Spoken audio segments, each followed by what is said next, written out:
السلام عليكم ورحمة الله وبركاته.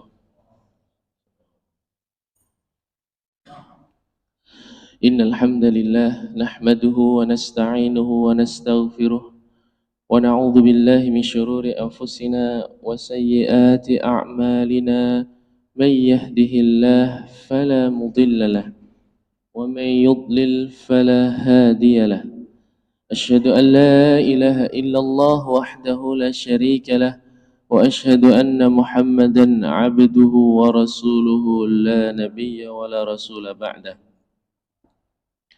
اللهم صل وسلم وبارك على حبيبنا وقدوتنا نبينا محمد صلى الله عليه وسلم وعلى آله وأصحابه ومن تبعهم بإحسان إلى يوم القيامة. Alhamdulillahirabbil alamin. Para jamaah salat subuh di masjid yang penuh keberkahan ini, Masjid Al-Mujahidin. Alhamdulillah pada kesempatan kali ini kita dimudahkan gerak langkah kaki kita untuk melangkahkan kaki menjalani salat subuh berjamaah. Ya, tadi saya berangkat cukup ada beberapa rintangan ya. Beberapa jalan ditutup. Tapi insya Allah itu bukan halangan bagi orang yang beriman untuk mengejar keutamaan sholat jamaah subuh. Semoga gerak langkah hati kita ini, gerak langkah kaki kita ini dihitung oleh Allah Subhanahu Wa Taala sebagai pemberat amal kita kelak di yaumil qiyamah. Bapak-bapak dan ibu-ibu, mas-mas yang dimuliakan oleh Allah Subhanahu Wa Taala, pada kesempatan kultum singkat ini saya ingin menyampaikan sebuah hadis riwayat Bukhari, hadis riwayat Muslim yang mana Rasulullah Shallallahu Alaihi Wasallam pada hadis ini menceritakan tentang kisah seseorang yang sangat tragis di hari kiamat. Dibuka dengan sebuah pertanyaan karena Rasulullah cara menyampaikan ilmu kepada para sahabat adalah dengan bertanya biasanya.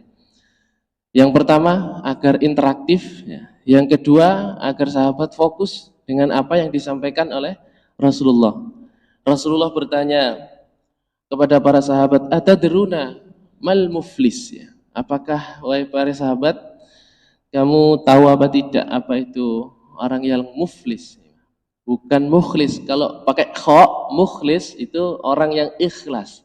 Tapi ini pakai fa, muflis. Ya, muflis. Atadruna mal muflis? Ya. Muflis ini kalau istilah kita adalah orang yang bangkrut. Orang yang bangkrut. Nah, para sahabat ya, dengan kepolosannya di hadapan Rasulullah SAW, qalu, mereka menjawab, al-muflisu fina man la dirhama lahu wala mata'a. Orang yang bangkrut ya, di antara kita itu ya orang yang man la dirhama wala mata'a, tidak punya dirham dan tidak punya mata. Mata itu enggak punya aset. Wis duit gak duwe, omah gak duwe, sawah gak duwe apa-apa. Itu namanya orang muflis kata para sahabat. Sudah hidup sekali di dunia gak duwe apa-apa bisa rugi tenan. Seperti itu. Dan di sini Rasulullah para sahabat menggunakan la dirhama, pakai la nafyalil jins. Nafyalil jins itu adalah la untuk meniadakan semua bentuk kata setelahnya. Ya, seperti yang biasanya kita pakai la ilaha. La di situ adalah la nafyalil jins. La untuk meniadakan semua bentuk kata setelahnya. La ilaha, la tiada, sama sekali tidak ada. Ilaha, ya, tidak ada ilah sama sekali. Illallah, kecuali Allah. Nah, kata yang diletakkan setelah la ini menandakan misalnya la dirhama, tidak punya uang sama sekali, wala mata'a, dan tidak punya aset sama sekali nggak punya apa-apa. Itu definisi muflis, bangkrut menurut para sahabat. Kemudian Rasulullah Shallallahu Alaihi Wasallam meluruskan pengertian itu. Rasulullah bersabda, innal muflisa min ummati, sesungguhnya orang yang muflis, orang yang bangkrut, min ummati, ya, dari umatku, kata Rasulullah, bukan dari orang kafir, bukan dari siapa, tapi min ummati, dari umatku. Artinya ini diakui oleh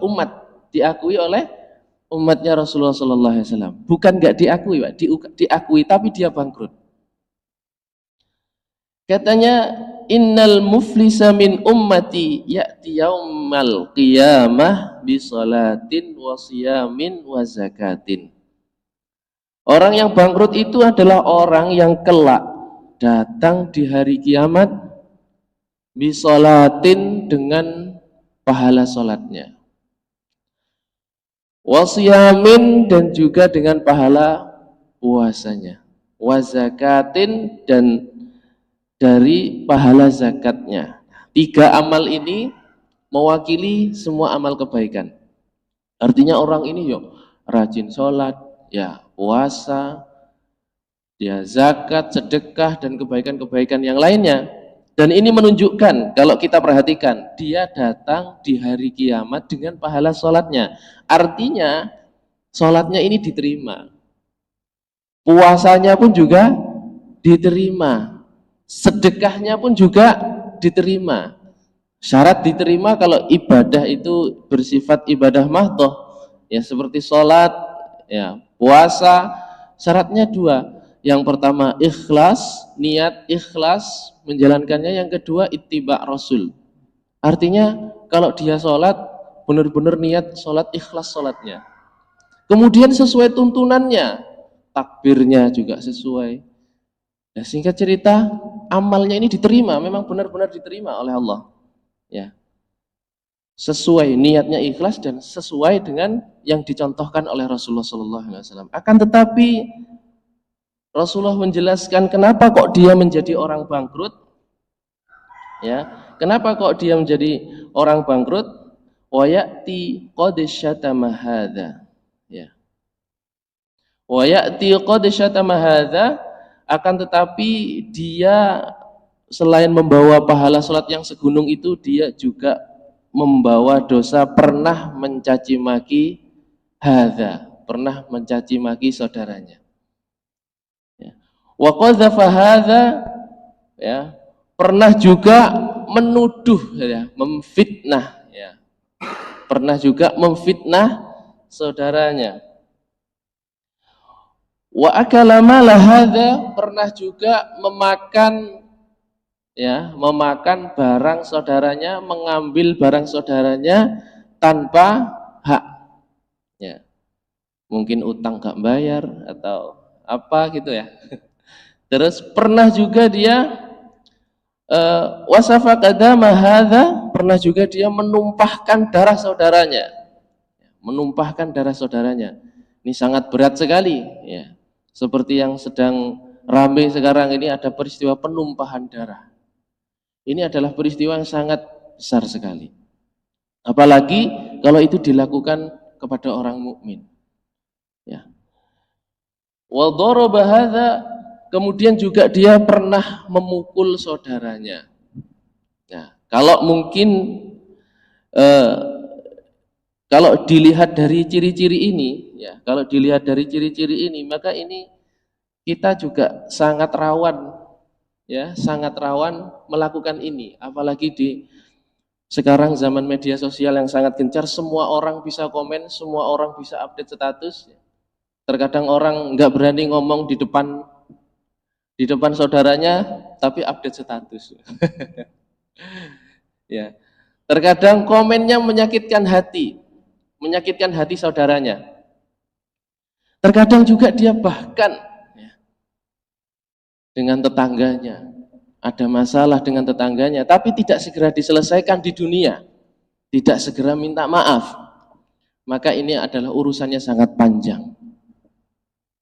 Kenapa? Karena Rasulullah SAW melanjutkan, kalau sampai dia punya masalah dengan saudaranya tersebut dan belum diselesaikan di dunia, maka akan dibayar lunas oleh Allah SWT di hari kiamat. Bagaimana cara pembayarannya? Ya. Bagaimana cara pembayarannya? Fayu'ta min wa fayu'ta hadza min hasanatihi wa hadza min hasanatihi. Caranya adalah mengambil pahala kebaikan orang yang menzalimi tersebut diberikan kepada orang yang terzolimi. Sholatnya diambil. Sudah enak-enak bangga di hadapan Allah membawa pahala yang banyak. Stop dulu. Datang si A. Ya Allah, dia pernah mencaci saya. Dulu saya nggak berani kalau di dunia. Mungkin dia pangkatnya lebih tinggi. Ya mungkin dia punya harta lebih banyak. Saya diam saja ya Allah. Tapi dia pernah menyakiti saya tidak terima. Kata Allah, maka ambil pahala sholatnya diambil. Belum selesai, ya belum selesai mau masuk surga, stop dulu. Datang si B. Ya Allah, dia pernah hutang ke saya, belum bayar. Ya udah ambil pahala zakatnya. Datang lagi si C, belum selesai. Ya Allah, dia pernah memfitnah saya. Saya pada waktu itu nggak berani balas ya Allah. Karena saya takut sama dia, tapi sekarang saya pengen keadilan. Diambil pahala kebaikannya. D, A, B, C, D, E datang, semua nuntut, bahkan yang nuntut sampai antri, Pak, nuntut keadilan. Habis pahala kita diambil. Kalau sudah pahala kita sudah habis, dalam kisah tragis ini, pahala yang kita miliki sudah habis, ternyata masih ada yang datang lagi nuntut.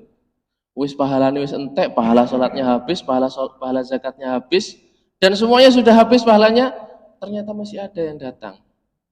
Maka kata Rasulullah, caranya adalah dengan cara diambil dosanya orang yang terzolimi tersebut, diberikan kepada orang yang sudah menzolimi, karena dia sudah tidak punya apa-apa, sudah tidak punya pahala kebaikan. Mau bayar uang sudah tidak berlaku uang di situ.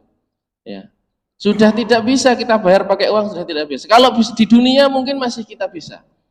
Kamu gak bisa maafkan saya, wes dirayu, didik gak gelem rayu, dikai beras, gak gelem dikai beras, sesuk ya dikasih uang. Masih bisa diusahakan, tapi kalau sudah di akhirat cara pembayarannya adalah transfer kebaikan, transfer dosa. Kemudian pahalanya sudah habis, dosanya A, B, C, D, E ini diberikan kepada orang yang menzalimi tersebut, maka kata Rasulullah faturihat finnar, akhirnya orang tersebut dilemparkan ke neraka. Para jamaah yang dimuliakan oleh Allah Subhanahu wa taala, dalam keterangan hadis ini maka kita bisa mengambil pelajaran. Yang pertama, bahwasannya penting kita itu beramal banyak. Penting kita itu membawa bekal yang banyak untuk bertemu Allah. Sholat kita, pahala kebaikan kita harus memperbanyak pahala kita. Tapi jangan lupa, hubungan kita dengan Allah, sholat kita rajin tahajud, tapi jangan lupa hablum minan nas kita. Jangan lupa kita hubungan baik kita dengan orang lain. Karena bisa jadi ternyata kita capek sholat tadi malam, sholat tahajud bangun jam 3, siangnya kita mengucapkan sesuatu yang Allah tidak ridho dan orang tersebut tidak ridho, tapi orang tersebut diam. Ternyata yang kita capek baca Quran, kita sholat tadi malam tersebut diambil habis oleh orang itu. Orang itu tidur, gak sholat tahajud, tapi dia dapat pahala sholat tahajud kita karena kezaliman kita tadi.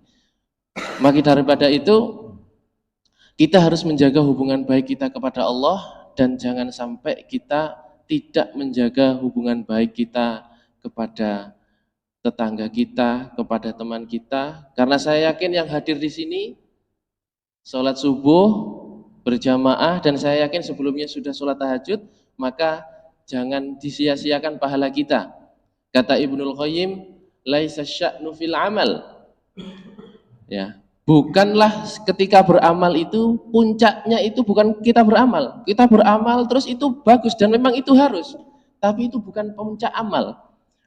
Ya, akan tetapi walakinna sya'nu lihifdzil amal. Akan tetapi puncak dari sebuah amal itu adalah menjaga pahala amal tersebut.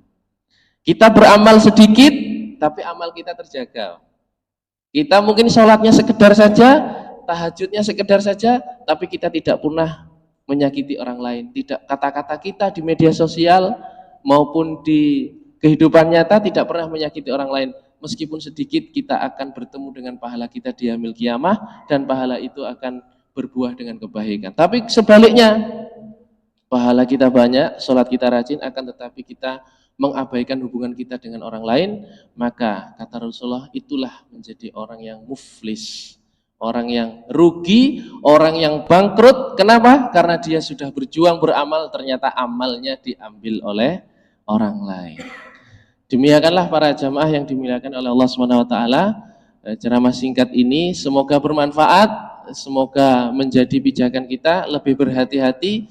Beramal kita rajin, akan tetapi kita juga senantiasa menjaga hubungan baik kita kepada tetangga kita, kepada teman-teman kita, dan semoga kelak di yaumil qiyamah kita membawa utuh pahala itu tanpa dikurangi sedikit pun. Terima kasih. Barakallahu wa lakum fil Qur'anil Hakim wa nafa'ani wa iyyakum bima fihi minal ayati wa dzikril hakim. Aqulu qouli hadza astaghfirullah, innallaha huwal ghafurur rahim, wa billahi taufiq wal hidayah. Assalamualaikum warahmatullahi wabarakatuh.